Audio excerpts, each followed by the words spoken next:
And we're back to part 2 of our final lecture. So we're in conclusion chapter, and this was number 16. We just finished discussing Elliot Aronson with his brilliant compare and contrast of compliance, identification, and internalization. And notice how we fit those to the regulatory assignment as much as anything else in the course. Now, feedback. We talked a lot about feedback in the course on how the effort is to motivate self and others is going. And if we're successfully motivating ourselves, notice then the shift in our emotions towards a task while we're performing it or anticipating it or after we've performed it. That is, if we're entering with interest, enjoyment, optimism, right, versus apathy, anger, and pessimism. So this is one feedback system, one way we can measure our success in self-motivation and or observe the success of motivating others. To what extent do they engage in optimistic assessment of the outcome of a task rather than saying, I don't know and I don't care, right? Now the overt behaviors, what can we observe? Intense effort. So people who are highly motivated are going to demonstrate more effort. They're going to persist longer, and we've talked about studies. They don't waste a lot of time getting started, so that's that short latency to begin, high probability of occurrence of the outcomes, etc. Right? And then, what's the result of all this? Another feedback mechanism. We see people become more enthused, more engaged. That is, the changes in vitality, and they are more likely to get off their butts and tackle something. They're going to demonstrate well-being. So we have feedback as a system of providing us the results of how we're doing. Okay. And one thing that we can do then also is provide feedback to people on their competence, because we know people are motivated for the most part to feel competent. Let's look at some additional ideas on motivating others. I'm going to toss these at you. List I've compiled. Build trust. First things first, build trust with people. If you're going to make suggestions to people that ask them to do something differently than they've done it in the past, then I think it's important to build trust right off the bat, right? Build a rapport, and there's a lot that's been researched in education to talk about teachers' rapport with students, and part of rapport is built through developing trust. That people trust your expertise, that people trust that you have their back, that people trust that you are doing this for them as much as you're doing it for yourself, or even more so for them. So through this, then, one of the things we do is demonstrate other interest rather than self-interest, and sell the benefit to the person. Identify the other's regulatory style, and that's why we went through that assignment, and you had to work through 2 examples. I think that's hugely important. Can you then look at this person, look at their regulatory style, because this is how you design your interventions, right? And this is how you sell the interventions to them, right? So you match the intervention to that regulatory style. Okay? And to the extent where it's possible, right, you want to control the situational environmental conditions. You don't want environmental conditions that undo your good work or your influence with this person. The same can be said for the self, that you need to control your environment to the extent that you don't necessarily fall off the wagon. If you're trying to quit smoking, probably the last thing you want to do is have a pack of cigarettes right next to you. They should probably be physically removed, probably thrown away, if you will. Going to the store, right, when you're going to do a serious low-carb diet, going to the store and bringing home 2 packages of Oreos is not going to benefit you. So control to the extent the situational and environmental contaminants, the things that make it difficult. Right? So let's review this. I'm sure you guys want to see this again. You're probably not bored or tired of it yet, or maybe you are. Remember, the idea was moving people along the continuum from amotivation and a non-regulated state to intrinsically motivated people who operate on intrinsic regulation. In the center was that 4-piece puzzle of degree, and that continuum, where extrinsic motivation, maybe at the lowest level of extrinsic motivation, remember, people were completely externally motivated, and this is when like Elliot Aronson might suggest, you're going to use compliance. But introjected and identified, right, is probably more like an identification use of power, or maybe exhibiting your referent power. When we get over to integrated, what we're talking about now is values are being integrated into the person's sense of self, and they operate largely independently then, and that would be the place where Elliot Aronson is talking about going to kind of an internalization form of motivation. Right?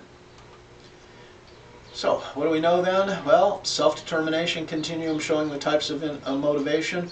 Just returning to this idea, are we going to be able to take people from completely non-self-determined, that is determined by external forces, to self-determined, and what are the benefits? Well, we see people with a perceived lack of control, or people who are just kind of reacting to environmental rewards and punishments as they make themselves available, as they present themselves, or do we see this kind of internalization where we see congruence, awareness, a synthesis of this motivation as part of the self? And this is where we become internal. And then ultimately, when we're looking at the emotional state and kind of the feedback system, to what extent am I experiencing inherent satisfaction in a job well done? Right? You know, to me, it's like this room up here that I built. This was a bare attic when we moved into this house, and I looked at it, and to kind of channel my grandfather, I kind of thought, what could we do with this room? My grandfather, who had a high level of identification, that turned to internalization, and I looked at it, and I looked at it a good long time, and then I ripped out the floor, right, and then I started building walls, and putting up the drywall, etc. Did the plumbing, so there's a master bathroom right over here. There's a closet in there. It's all my design. And I had help working on it. My wife helped. Our friends helped. Graduate student friend Cammie helped. Amanda and Jacob helped with this. But it really, now, I just love being in this room. It's internally satisfying, right? And sure, there's an external reward. Yeah, it's an additional, 300-400 square feet in the house, whatever. But more than that, it's just a place that is derived from my vision of what it could be. And it conforms pretty well to it. Do I not see mistakes? Of course I see mistakes. And I would look at how to learn. I see that some of the drywall joints are pretty crappy, right? I can see some cracks emerging in this room, but overall I'm pleased with it. And it's that being pleased with it, but not being, remaining somewhat critical of some of the smaller defects, right? That you learn from this experience. But do I believe now that I could build another room? Well, now that I've done it, yeah, I can do it. So the self-efficacy has been increased. And notice there's no one that paid me to do this. I don't think we can count this room on our property because I didn't get any permits, right? So I don't know that it adds to the value of the house specifically, but it's a great source of satisfaction. And more than anything, the cats freaking love this room. And that's why we call it attic the cattic, right? Because they derive so much pleasure from it. Huh, Hannah? Yeah, sweetie. So, these are things we do, and we learn to do them because of the value that we will derive from it. But it's largely an intrinsic value at that point. And this is what I want for you guys as you leave this course, to just gain a little more awareness about your motivational processes, the motivational processes of those around you, and use them in a way that creates greater and greater benefit for you in living your life. Right? So, designing motivational interventions, then autonomy supportive intervention program. If you want to help others, and notice that this can be largely applied to yourself as well, right? Listen emphatically. So if you want to understand a person's motivational level via their self-regulatory style, their level of regulation, whether they're intrinsically or internally or externally motivated, you got to listen. You got to ask questions, right? And you ask the questions, but then you listen. So listen emphatically. Utilize styles that nurture inner motivational resources. So that is compliance, identification, internalization are all possible. But they're going to contribute to a person's ultimate level, or your own, if you will. Big point and big point and big point again and again and again was the explanatory rationale, and that was kind of probably central to your paper, is how do I explain to this person based on their current level, their current regulatory style, how do I present what needs to be done in a way that works with their given regulatory style. That is, craft your explanatory rationale. This is why I believe it's important to do this. This is why I want you to do this. This is the way I believe you will feel having done this. And notice, each one of those is a different statement that applies to a different regulatory style, right? Provide an explanatory rationale. Do the same to yourself. You may not want to do something, but then sell yourself on the benefits of getting it done in a way that will have the greatest probability of motivating you to do it. We learn the mechanisms so that we can better employ them for others and ourselves. Use informational language. Right? So especially when we're talking about feedback, try and strip away kind of the value-laden comments and bring it back to information to the extent that you can. More value-neutral kind of information. Display patience, because it ain't going to happen overnight. It's going to happen in its own time, so be patient with others and be patient with yourself. Don't expect a miracle. You know, if you've been procrastinating on papers your entire college career, do you think that it's fair to say you're going to flip a switch and suddenly procrastination isn't part of your behavior pattern? Probably not, right? But can you procrastinate less? If you've typically in the past procrastinated 2 days or to the last minute, right? You've got an assignment that's due 2 weeks out and your typical game plan has been to do it the night before it's due. Could you try doing it maybe the day before it's due rather than the night before it's due, right? And then could you push it back another day maybe, right? Or whatever, but be patient with yourself, because few of us can change, you know, in an instant. Acknowledge and accept a person's negative aspect, and that's written as if you're talking to another person, that they say, oh, I don't like this, I don't want to do this. That's fine. Say, I understand that, and it makes perfect sense. I can understand why you wouldn't. But then continue on, and do the same for yourself, right? That allow yourself to voice these negative ideas or opinions. It doesn't matter what you say, it matters what you do when you get right down to it. So you might complain about it, but if you're getting her done, then that's 9/10 of the battle, right? So success stories, tell them on yourself, tell them on others. Attain personal goals, develop self-concordant goals. We talked a lot about goal concordance. Goals are what people want to accomplish. Self-concordance is why people are pursuing these particular goals in terms of their self-awareness and self-knowledge, right? Develop clear implementation intentions. Start laying out, hey, at this point I'm going to do this, at this point. And notice with the implementation intentions, especially with goal witzer, what was really important is provide an environmental trigger. So when I encounter this, I will do this. And you state it out loud to yourself, right? What are you going to see as a result? You're going to begin to write these success stories in your own life. High levels of goal progress, high levels of accomplishment, and you're going to bless yourself with higher levels of positive affect. Or, I might say, not just positive affect, but affect that inspires approach rather than avoidance. Okay. So, wisdom gain, let's do just a brief flyby on the chapters where we've been. When we were in chapter 1, what were we looking at? The fact that human nature can be discovered and understood using the empirical method. So to what extent we use scientific method, it can enhance our understanding. It takes us away from subjective, opinion-laden fallacy to objective, demonstrable, evidentially supported conclusions. Right? Chapter 2, what do we talk about? Well, what we don't know about motivation and emotion exceeds what we do know. And I love teaching both classes. I am so fortunate at Ohio State. You know, they gave me psychomotivation. I said, rock on. I love that. I've researched this, but then when I got the opportunity to teach Psych of Emotion, it's like, oh my God, these are two beautiful bookends, and they are wide open territory because there's so much more to know than we already know. And to me, I love that. I love not knowing, because not knowing motivates me to find out more. Right? Knowing closes the book, man. It's kind of the death. Not knowing is energizing, at least for some of us, right? So, and if I see you in Psych of Emotion, I'm not going to complain. I'm going to love to see you there every quarter for Psych of Emotion, right? The brain is as much about motivation and emotion as it is about cognition and thinking.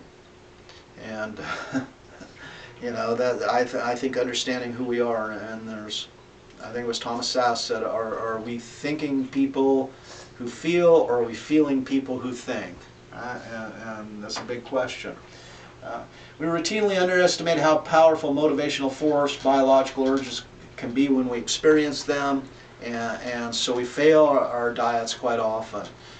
Someone might fail to stop drinking, or someone might fail to stop smoking. Someone might, you know, these biological urges are importantly powerful, and we need to understand how they affect us. And the better we understand, the better we can create situations where we can overcome those challenges. Chapter 5, look, the quality of one's motivation matters as much as the quantity. So it's not just a quantity game, it's the type of motivation and how powerfully it resonates within us. 6, to flourish, motivation needs supportive conditions, and this is where we craft our environment. So pay attention to our environment, and pay attention to the environment that we create for others. Right? We need to choose environment and craft environment wisely. 7, we share many of the same needs, while other needs are acquired through experience. And this was that idea of socialized needs, quasi-needs, if you will. I still love that term. Right? So some needs are the same, some are different, and we acquire these through life experience and our process of rewards and punishments. In Chapter 8, hey, we do not do our best when we try to do our best. Rather, we do our best when we pursue a difficult, specific goal. And one of the horrible deal killers, one of my pet peeves is when someone says, "I'll try." And I don't have an objective number on this, but let's just float a subjective number out there, see if it resonates with your experience. When someone says, "I'll try," what is the probability that you assign to it actually getting done? And if someone tells me I'll try, most people when they tell me I'll try, I'm like, yeah, okay, so there's about a 20% chance this will get done, right? If I say I will, then it's like a 90% chance that it will get done. Right? So the language matters in that regard. A couple other pearls of wisdom. Chapter 9 leaves us with the cognitive pillars of motivation. I can do it, it will work. So we need these components. What's the likelihood you're going to get it done? Well, I have to believe that I can get it done, that I can perform an action, and that my performance of the action then assures the completion of the task. Right? So this was a very Vroomian kind of perspective. So we remember Vroom's theory, right? Chapter 10, boosting self-esteem is poor motivational strategy. We need to talk in terms of actual measurable performance. You know, the gold star philosophy in the self-esteem movement has its detractors, right? That someone participated in a task isn't the same as completing the task, nor is it the same as completing the task well.